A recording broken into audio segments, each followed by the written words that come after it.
Welcome, everyone. Episode 18 of the Dolphins Make Me Cry podcast. And wow, we're not crying anymore. Dolphins win 3 in a row out in LA, home against the Raiders, home against the Patriots. And we are on the short week headed to Green Bay, prime time, Thanksgiving night in the cold. Don't ruin my Thanksgiving. But I'm usually very negative on this podcast because I'm living in the issues that the Dolphins have had for years. However, right now, they are on a hot streak, and the big question is, can it continue? So as we wrap up the game at Hard Rock Stadium from Sunday, Dolphins beat the Patriots 34-15. They played as efficient and as top-notch of an offensive game as you could. Tua playing really the best football of his career.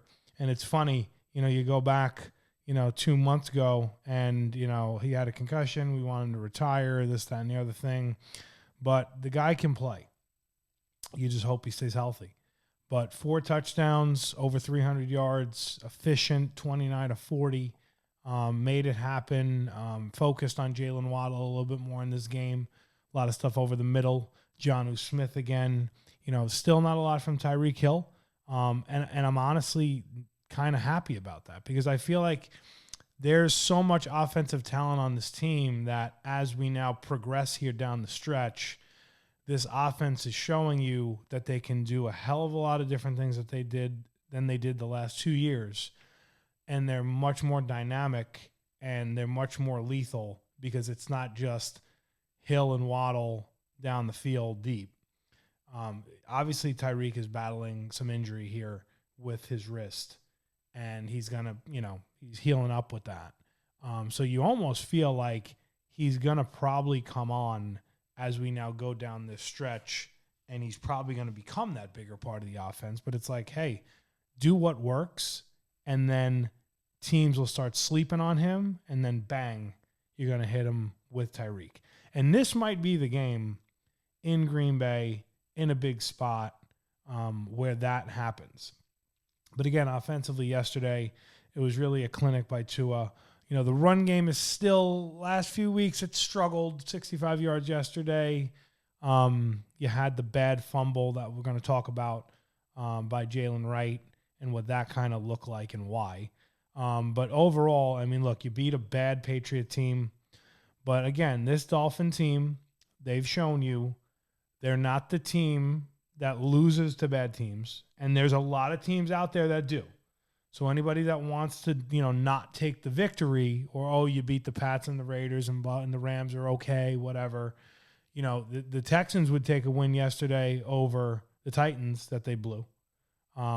Some of these other teams that lose to subpar teams that are in the mix and are quote unquote, playoff or on the bubble playoff teams, like they would take the wins against these teams that are not very good. Because in the NFL, I don't care who you're playing. Yes, ultimately talent will shine through. However, anybody can beat anybody. And the Dolphins have shown you that they can put away these teams, handle these teams, score 30 against these teams, do really what they want. And one of the biggest things, and it's been a trend, they've had obviously injuries. The injuries ultimately probably that will derail the season already happened, most likely. Tua, Chubb being out obviously so far for the year, Jalen Phillips. They have not had the stack up pile of injuries. It's kind of been like a nick here, a nick there, a guy out, a guy in, a guy out. You got Alec Ingold yesterday. Certainly probably not 100%, only played about 9 plays. Definitely makes the difference in the run game. You definitely need something from him this coming week. And it was just a good, efficient game. The defense played pretty well. They gave up, the one late touchdown that was not great. Jordan Poyer is still Jordan Poyer. He's not that great. But again, you don't have much in the way of a backfield. They don't trust Marcus May. You got Holland. They're doing what they need to do against these bad teams. Now, what you hope here is, can the defense become, against good teams, can it be the bend don't break, and can it make opportune plays?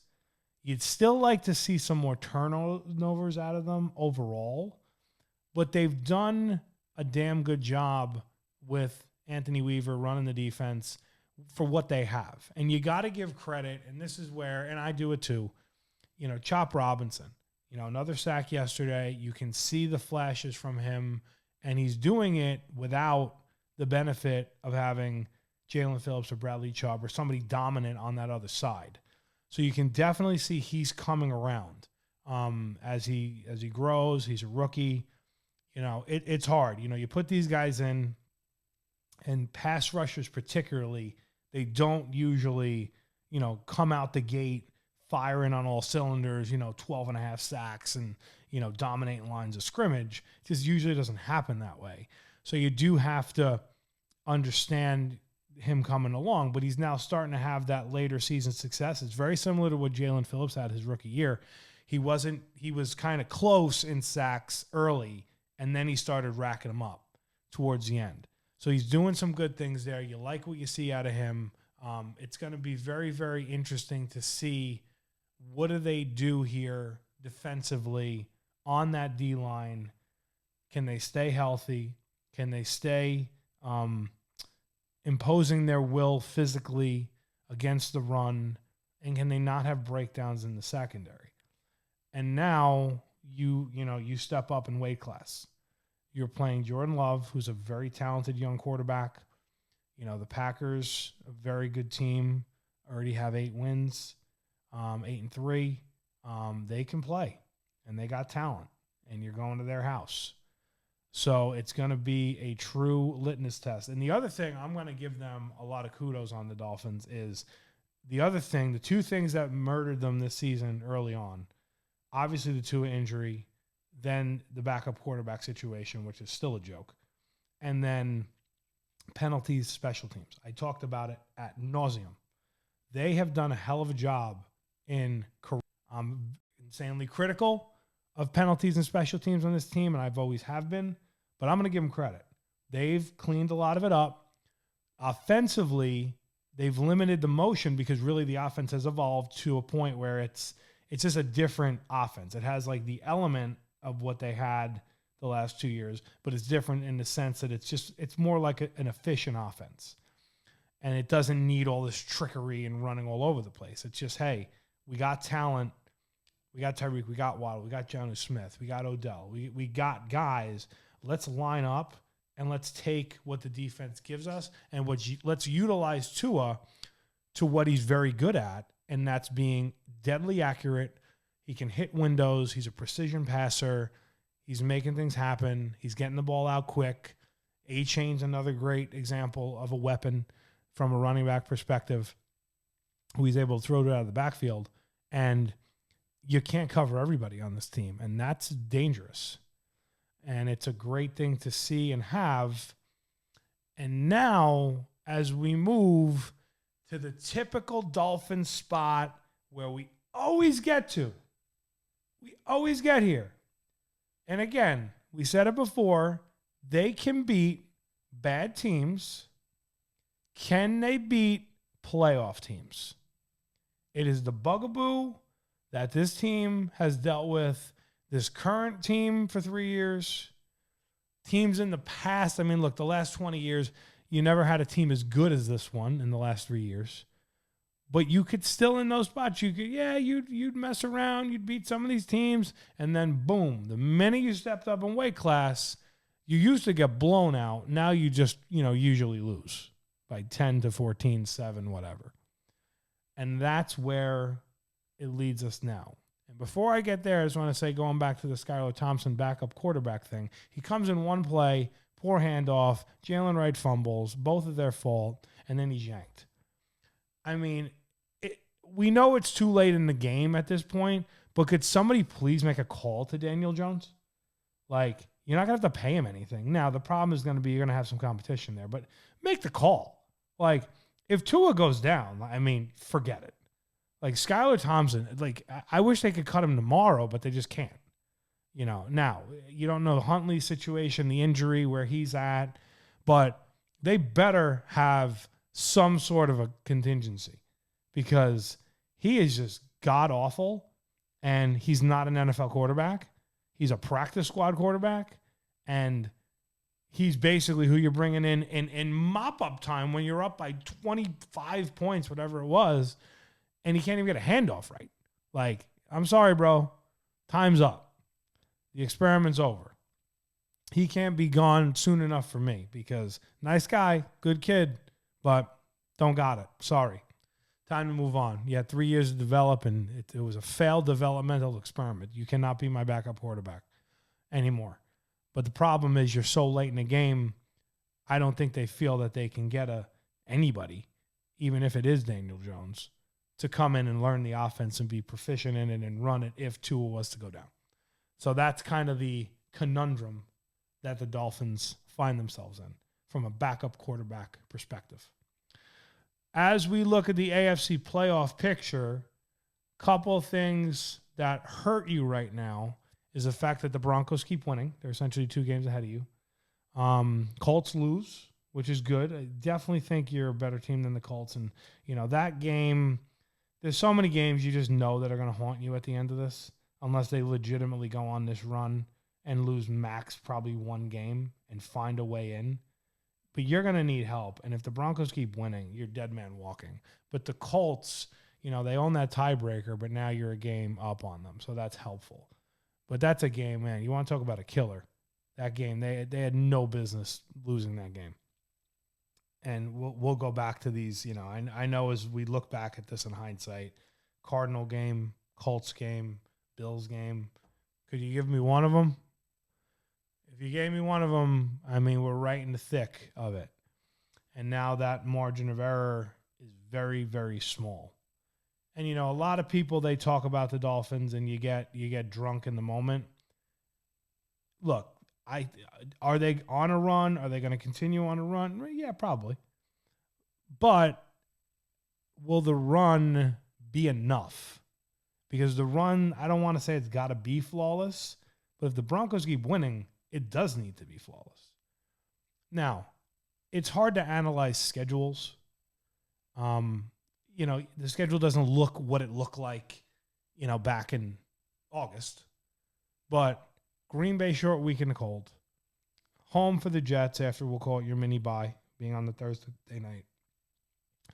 You got at the Texans, who are now desperate to win. You got home 49ers. At Cleveland, which hopefully they flex that out of Sunday night. And then way at the Jets.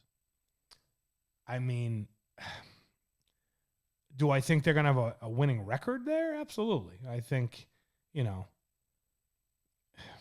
they lose 1, 2? You can really probably afford 1. Probably not 2. But you got yourself now from 2-6 to 5-6. 11 games in, you got 6 games left. Can you go 5-1? I don't know. 5-1, if you got to 10-7, would you get in? 7 seed? Probably. Depending what the Broncos did. 5-1's a tall order. 4-2 is probably more likely. 3-3 is probably what'll happen, in my opinion. I don't know. 9-8 is probably not going to get you there. I don't know. But it's going to be very interesting to see where this goes. But as we lead into now this game, you have a lot of problems of when you just look at this game in general. First of all, the team on a short week on the road on Thursday nights is at a tremendous disadvantage, number one. Number two, you're in the cold. Number three, you're playing a playoff team that just came off a 38-point outburst against the 49ers, who are not the 49ers of last year, but they're still a decent team. But they can play, and they have a quarterback. Tough to overcome. You're in prime time. The pressure's on. The narratives have been you cannot win big games in big spots in prime time. Now, you kind of exercise the demon a little bit in Los Angeles, although the Rams, they're okay. But your back was against the wall. It was prime time. It was on the road, and you made it happen. I want to believe that this team is different. I want to believe it's so incredibly bad, but I can't, in good conscience, come out and say, yup, we're going to come out and win this game. And I know that ruins my prediction. We're going to come out and win this game. And this is the moment. This is the time that finally we're going to win a big game in a big spot, in adverse situation in the cold. I've never seen it. So I can't sit here and be like, yup, that's what we're going to see. I need to see it. If you win the game and I see it, I'm going to say, you know what? I think we're built different. Now, you're still only going to be 6-6 if you win. So you don't want to get too high until you're really, really in the thick of this. And this win streak gets to 6, right? Then I might believe. But this would be a huge step in that direction, because if you got to 6-6, the Jets are a mess. Who knows if Aaron Rodgers is even ever going to play again for them? God only knows what they're going to do there. You're getting a mini bye at home. You could be 7-6 over 500 with a 5-game win streak. And we're having completely different discussions moving forward. Not to get ahead, but this game, now you lose it, you're going 5-7. And again, that margin of error just continues to shrink. In my opinion, you probably have to win out or lose one more and have tremendous amounts of help. Anytime you're pushing for the playoffs, we all know this, you're looking to be in control of your destiny. And with one loss, you're probably not going to be. You're going to be looking for help. And you don't want to live in that world, particularly when your conference record will be hamstrung by some of these conference losses that you already have and would have. But what are the things they need to do going into Green Bay to win the game? I think you have to have a healthy rebirth of your run game. And hopefully one of the things in quote-unquote benching Mostert and giving him less playing time is the fact that he's rested. He was battling an injury from last week. He had a chest injury earlier. He really essentially got benched for the 2 fumbles. He hasn't played that much. If I'm the Dolphins, I'm coming out. I'm getting Ingold, who's hopefully a lot healthier. I'm getting him in the mix a lot more, blocking. I'm running Mostert. And then I'm doing things that I did yesterday, which is Jalen Waddle, Jonnu Smith, and I'm carving them up. But I have a healthy respect for the weather, the elements, and the run game. So a fresh Mostert, obviously A-Chain in the mix, Jalen Wright a little bit in the mix, Ingold in the mix. I am pounding the rock and opening up the passing lanes. And I also got to consider there's probably going to be some wind here. You're going to have some pretty, low 22-degree wind chill. It's going to be cold. But I have to be able to run the ball and then quick strike you from an offensive perspective. Defensively, I know they're probably going to score in the 20s. But the difference is, can I keep them to 21 as opposed to 28 plus? Can I make Jordan Love give me a couple of mistakes, play a little bit inconsistent, get me some 3-and-outs, play a little field position, get a little down and dirty in this game, let it not get away from me, keep it in front of me, get a lead, build on it. I would be very weary of special teams in this game with what the wind is. I'd be very weary of punts in this game. You did not have a lot of punts yesterday or last week. But that's the game I need to play. I need to be a little bit aggressive against Jordan Love, but I also need to keep him in front of me. And I need to go out as the Dolphins and make a statement in this game, in the cold, where nobody, even myself, the biggest Dolphin fan, are going to give you a shot in hell to win it. I have to change the narrative. Tua yesterday in his post-game press conference, what did he talk about? He talked about we need to change the narrative. He knows it. They know it. They listen. They hear. They're soft. They can't win in the cold. They can't win big games. They can't close games out. They can beat bad teams. They can't beat good teams. It's time to change the narrative. Finally, we've had enough of it. As a Dolphin fan, I've had enough of hearing, yeah, you got a cool little offense. You can score 30 points. You can beat up on these shitty teams. And then, boom, a big playoff team comes in. And what happens? You fold like a cheap suit. That needs to change. And if it doesn't change in this particular game, that narrative can swallow you alive. Because if you think of last year, that's where in last year, you go back to the Titan game. Even though they won the Cowboy game last year, you go back to that Titan game, that's where the narrative continued and it snowballed. And then it snowballed into the Raven game. And then you won your game against Dallas, which, was what it was. Probably should have lost it. And then it snowballed into your biggest game, losing to Buffalo, which I'm still not over, by the way, blowing the division. So that's where we're at. This is not going to be easy. Like I said, short week, Thursday night. But you know what? Make it happen, man. If you want that playoff spot and you want to really dig out of this hole that you dug for yourself, and it's a hell of a hole. You've done some good digging the last 3 weeks, but you still ain't there. This is it, man. Get this win on the road in the cold. Give me a win by 4-3. Give me a game-winning field goal. I know it's going to be tight. I'm not expecting them to come out and blow them out, but do enough, make them make a mistake, and then what you really want to see is a signature game-winning drive from Tua. If that's a touchdown, if that's leading to a field goal, you want that signature drive to exercise some of the demons. And that's what you're hoping for, to keep this rolling, to give them a legitimate shot, to then get to that Jet game with 10 days of rest and probably, in my opinion, no Aaron Rodgers. And frankly, would it even matter?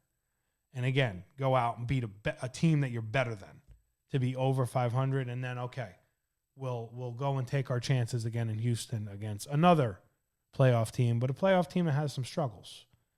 So again, it's different than last year, but much like last year, there's so much in front of your face that you can control right now, and they just have to take care of business and play to the talent level that this team was built. Just because you had this poor start doesn't mean that the goalpost moved of the goal of you have to win a playoff game. Now, you're probably not going to win a division, but whatever. Win a playoff game. You've built now an offense that could actually win on the road. As long as you can run the ball. As long as you can give me those weeks where you were in the, it doesn't need to be 150, 190, but you need to give me 110, 120. And consistency with it. And no turnovers with it. But the one thing that you like is when I look at them, I think, man, they're dangerous. They're a dangerous offense the way they're constructed. They used to be a one-trick pony dangerous, but now they're multifaceted, and I like that. And if I was going to give you any leaning towards picking them to win this kind of a game, that would be the reason why. History would go against them, and the defense being, I don't know what it is. It's good, not great. That would hold me back. But offensively, I think you got something. I think you got a little bit of, we don't know how to stop it. Or we can stop it a little bit, but we don't know how to stop it all day. And that's deadly, particularly in these type of environments. So, that being said, Steve Gio's Thanksgiving Day pick in the league where they play for pay. Dolphins at Packers, 8:20 on Peacock, NBC. Lambeau Field is going to be in the 20s, cold, prime time. This is what it's all about. Don't ruin my Thanksgiving. Dolphins have had actually pretty good luck on Thanksgiving in history. The over-under of this game right now sits at 47. Packers favored by 3, so very even. But they're 8-3. We're 5-6. My prediction, I think the Dolphins will play a good game. I think offensively they'll do some things. I think we'll probably get a lead. I think we'll probably start to believe they're going to win it. Ultimately, I think the Packers will pull away something in the end to score a big touchdown, probably go up 10, and ultimately you'll look back and say, we were really close and we've done better than we have in these spots against good teams, but ultimately it's still not enough. And I think the Packers will win a 27-20 game where you were oh so close, but you just couldn't make it happen. That's my prediction for Thanksgiving. So don't ruin my Thanksgiving. Hopefully I'm wrong, and the Dolphins can completely flip the script and flip the narrative. So let's enjoy Thanksgiving. God bless you and your family. Let's go Fins. Big Thanksgiving win. We need it. Let's get us back to 500. We'll see you next week.